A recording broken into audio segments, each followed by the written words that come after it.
안녕하세요. 알파서울안과 김국희 원장입니다. 눈 흰자위에 살이 자라서 검은자 쪽으로 덮여 들어온다. 흔히 군날개라고 부르는 질환입니다. 오늘은 익상편 원인부터 그 치료법까지 알아보는 시간을 갖도록 하겠습니다.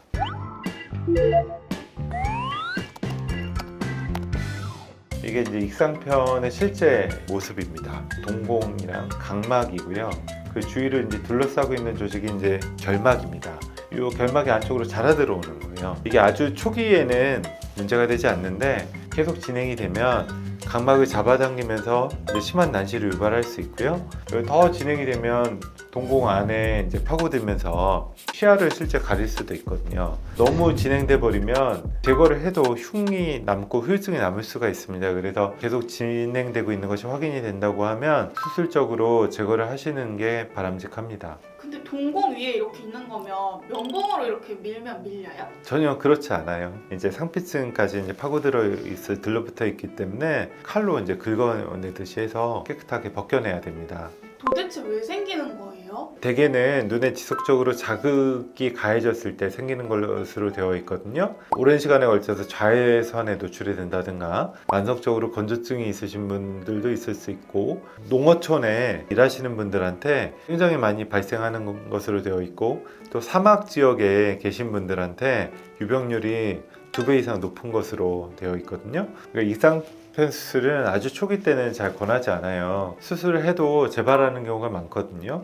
일반적으로 15%에서 20% 정도 수준을 얘기는 하는데 젊은 나이에 하면 할수록 재발률이 높아지고 정말 20, 30대 하신 분들은 재발률이 50% 가까이 된다라고 하는 얘기도 있습니다. 굳이 진행되지 않는 초기 익상편이라면 일단 놔두고 지켜보시는 경우가 많고 시력에 영향을 줄 것 같다. 그리고 계속 진행되고 있는 게 보인다 그러면 수술을 하는 게 좋습니다. 익상편을 이제 치료하는 방법은 벗겨내기만 하면 재발률이 거의 50% 가까이 돼요. 정말 2주도 안 되고 다시 원래 상태로 돌아가고 이렇게 재생력이 좋아요. 위에서 살을 이렇게 가져와서 이렇게 돌려서 이렇게 붙이는 방식도 있고요. 결막 자가 피판을 이용해서 위에서 살을 이렇게 떼서 이식하는 방법도 있어요. 꼬매고 나중에 실밥을 제거하기도 했었는데 요새는 생체 접착제를 이용해서 딱 붙이면 끝나요. 저 접착제는 순간 접착제처럼 그런 거예요? 세게 붓고 떨어지지 않고 이런 건 아니에요. 눈이 이제 비벼지면 이식편이 떨어질 수 있거든요. 처음 일주일 정도는 되게 많이 주의를 해주셔야 됩니다. 근데 이거 많이 떨어지면 어떡해요? 최대한 빨리 오셔서 살리거나 다른 부위에서 떼서 새로 하셔야 되는데 수술한 다음에 그 렌즈를 덮어놔요. 그럼에도 불구하고 너무 세게 비벼지면 떨어질 수 있겠죠. 그러니까 일주일 정도는 주의해 주셔야 된다라고 알고 계시면 됩니다. 아니 이렇게 심하게 이렇게 자라 들어와 있죠. 이제 좀 있으면 동공을 침범해서 가리기 직전의 익상편이고 이게 한 열흘 정도 지나면 이런 식으로 약간 부풀어 오른 듯한 모습을 보이고 한 달 정도 되면 이렇게 자연스러운 모습으로 이제 변합니다. 위쪽으로도 돌출돼서 모양이 안 좋아서 이제 수술을 하신 분인데요.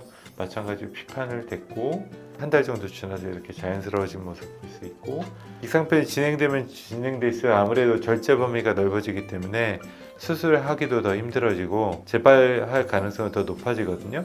사실 너무 많이 진행된 케이스였고 제거를 하고 여기다 이제 이식편을 댔고요. 회복이 된 것을 이제 확인하실 수 있습니다. 근데 저렇게 위에서 떼우면 그 위에는 알아서 아물어요?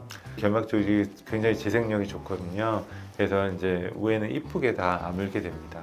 예방할 수 있는 방법이 있나요? 만성적으로 자극이 가해지면 이제 생길 가능성이 높아지는 거잖아요. 보안경을 착용해주면 익상편 발생하는 걸 예방할 수 있겠죠. 농어촌에 계신 분들이 이제 상당히 유병률이 높아지거든요. 꼭 이렇게 자외선 차단용 보안경을 착용하시고 일을 하시면 익상편이 발생하는 것을 예방하는데 도움이 많이 될 수 있을 것 같습니다. 익상편이랑 검열반이랑 헷갈려 하시는 분들이 많은데 구별할 수 있는 방법이 있나요? 결막에서 이제 각막 쪽으로 이렇게 살이 파고드는 걸 익상편이라고 하거든요. 점막이 이렇게 볼로 올라온 거를 볼 수 있고 이게 이제 검열반이거든요. 이제 40, 50대이신 분들 보면 많이 가지고 있습니다. 우리 이제 피부에 주름살 생기는 거랑 비슷한 거고 결막의 변성 때문에 굳은 살이 배겼다라고 저는 이제 환자분한테 얘기를 하는데 시력하고 관련된 문제는 아니에요. 그야말로 피부에 주름 생긴 거랑 똑같아. 이게 이제 염증이 잘 생기는 경우가 있어요. 그걸 검열반염이라고 하는데요. 자극이 되거나 그러면 염증이 생기면서 충혈이 자꾸 이제 반복해서 생기는 경우가 있습니다. 스테로이드 점화액을 사용하면 바로 좋아지기는 하는데 검열반도 너무 커지게 되면 염증이 이제 반복해서 생길 수도 있고 또 미용적인 것도 이제 문제가 되기도 하니까요. 수술적으로 치료하기도 합니다. 이것도 마찬가지로 이 부위만 걷어내면 금방 재발하거든요. 익상편 수술하는 것과 같은 원리로 위에서 이제 살을 떼거나 돌려서 이식하는 방식으로 수술을 하게 돼요. 결막이 왜 이렇게 증식을 잘하고 재생을 잘하냐면 혈관이 엄청 많은 조직이거든요. 그래서 수술 중에 피가 많이 날 수 있어요. 일일이 지혈을 해가면서 수술을 해야 되기 때문에 시간이 많이 걸립니다. 그럼 수술하고 나서 시력은 다시 회복되나요?